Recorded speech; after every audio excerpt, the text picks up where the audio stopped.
tellement soulageant. Alors, c'est vrai que quand on commence son activité, on a beaucoup de mal à dire non, surtout aux clients. Soit aux clients qui veulent travailler avec nous et qu'on sait dès le début que c'est pas nos clients idéaux, mais on a besoin d'argent. C'est tellement humain de vouloir payer ses factures et de pouvoir dire aussi à son entourage, et j'ai des clients.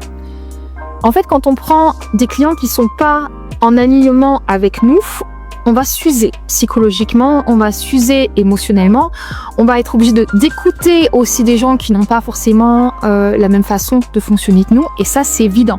Encore plus quand on est une femme et qu'on est un petit peu empathique, eh bien on va, effectivement l'autre il va être très content, il va vider toute son énergie, mais avec un seul client on est vidé. Et aussi tout ce qui est partenariat, association, moi j'ai passé des années à ne pas pouvoir dire non et à enchaîner. Je me rappelle pendant le Covid j'avais jusqu'à 7 clients par jour et c'était épuisant. Mais je voulais pas dire non parce que j'avais plein de clients et c'était que des clients individuels qui voulaient se lancer, donc c'est quand même des belles sommes.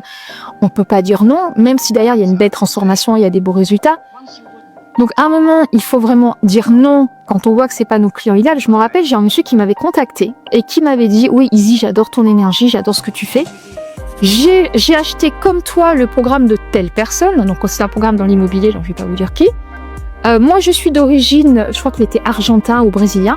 Je vais traduire tout son programme dans mon langue et je veux que tu m'accompagnes à faire connaître ce programme chez moi. Non, c'est du vol. C'est déjà, dès que la personne elle commence comme ça, vous êtes sûr que dans 3 mois, c'est votre programme qu'elle vole. Hein. C'est clair. Hein. Voilà. Donc, vraiment, écoutez son intuition. On a la chance d'être une femme. Et souvent, en plus, quand ça arrive, la petite phrase, je le savais. Je le savais. Je savais. Je le savais. On savait. Et non, on y est allé franco en disant non, je suis mauvaise, je me fais des idées, j'affabule, je suis schizophrène ou tout ce qui peut aller avec. Et non, faut vraiment s'écouter.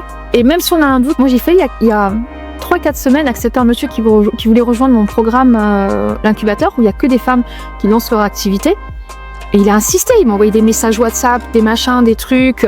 Il a pas arrêté, il m'a appelé, etc. Et non, j'ai hésité. Parce qu'il insistait, mais en fait non, il n'était pas du tout dans cette énergie 100% féminine, de bienveillance, d'écoute, d'empathie. Lui, il voulait se lancer très très vite et qu'on soit à sa disposition. Moi, les coachings, c'est lundi dans ce programme-là. C'est pas quand on veut. Sinon, on prend un accompagnement individuel. Ouais. Apprendre à dire non. On dit non. On dit non. Toi, tu dis non?